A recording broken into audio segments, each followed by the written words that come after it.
fofoqueiros do YouTube. Galera, vocês estão estranhando porque eu tô demorando pra postar vídeo, galera. É porque a produção, ela tá muito fuleira comigo, galera. A produção. Ontem a gente tava fazendo um vídeo.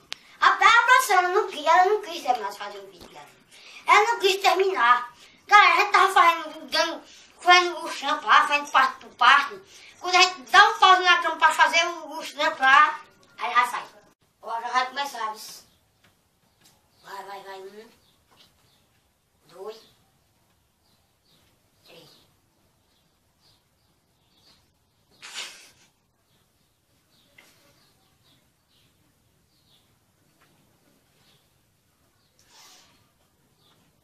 Bora, Alexandre. Já tá bom, já pausei. Bora. Vai.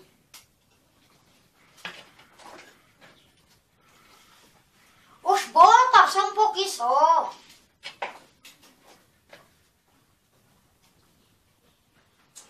Não, cara, sabe como é que é, né? Porque a gente tem que ir pra academia jogar bola, os caras estão lá jogando bola. Aí nós temos que ir, ó. Ó o vídeo, vem como é que ficou isso mesmo. Olha. Tá vendo? Não tem como não. Tu faz essa merda dessas partidas, cara, me faz sério, depois faz essa merda. Não, parou, bora, vou pagar a luz aqui. Pronto, apaguei, bora, já tá bom, tô aqui cansado já, tá bom. Fui. Bem, galera, eu mostrei aí um pouco das partes da produção, porque a gente fez essas partes sem corte, porque a produção disse, porque ficou bom, tem que ir assim mesmo, se é uma besteira, então bora cantar. Galera, a gente não tem condição não. É por isso que vocês que estão aí reclamando, é por causa da produção, galera. É por causa da produção. Produção nada. Esse idiota aí fica sem tempo. Primeiramente, não tem tempo para fazer vídeo. Segundo, é só as ostentação.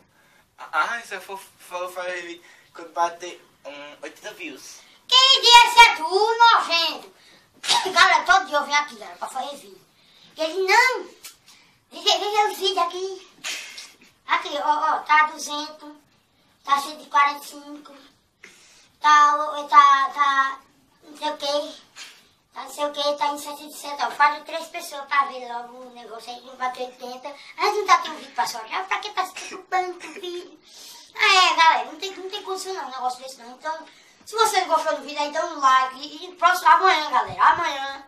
Amanhã. Vídeo novo aí pra vocês, tá ligado? O nome do vídeo é Sou Pirangueiro. Vocês vê lá o vídeo, curte.